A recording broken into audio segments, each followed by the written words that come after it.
Hi guys, இன்றைக்கி நம்ம வந்துட்டு எக் பீஜோ ரெசிபி தான் பார்க்க போகிறோம். ஃபஸ்ட்டு ஆனியன் நல்லா தின்னாக ஸ்லைஸ் பண்ணி கட் பண்ணி வச்சுக்கணும். அப்புறம் கார்லிக்கையும் நல்லா பீல் பண்ணி நல்லா க்ரஷ் பண்ணிக்கலாம்.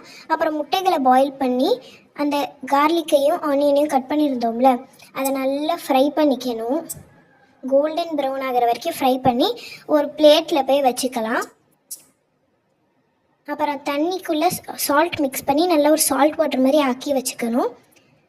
அப்புறமா அது சில்லி ஃப்ளேக்ஸ் ஆயிலில் போட்டு 5 மினிட்ஸ் மாதிரி ஹீட் பண்ணிக்கணும். சில்லி ஆயிலும் ஓகே தான். அப்புறம் டேமரின் வாட்டர் ஆட் பண்ணி நல்லா மிக்ஸ் பண்ணிக்கணும். அப்புறம் லெமன் வாட்டர் வச்சுருக்கணும். இங்கே சில்லி ஆயில், சால்ட் வாட்டர், அப்புறம் அந்த ஃப்ரை பண்ணது, அப்புறம் லெமன், டேமரின் இருக்குது. எப்படி சாப்பிட்ணுன்னு சொல்லிட்டு நான் காட்டுறேன். ஃபர்ஸ்ட் முட்டையை நல்லா நடுவில் கட் பண்ணிக்கணும். அதுக்குள்ளே நமக்கு அந்த வச்சிருக்கிற ஸ்டஃபிங்ஸ் எல்லாம் சேர்த்துக்கணும்.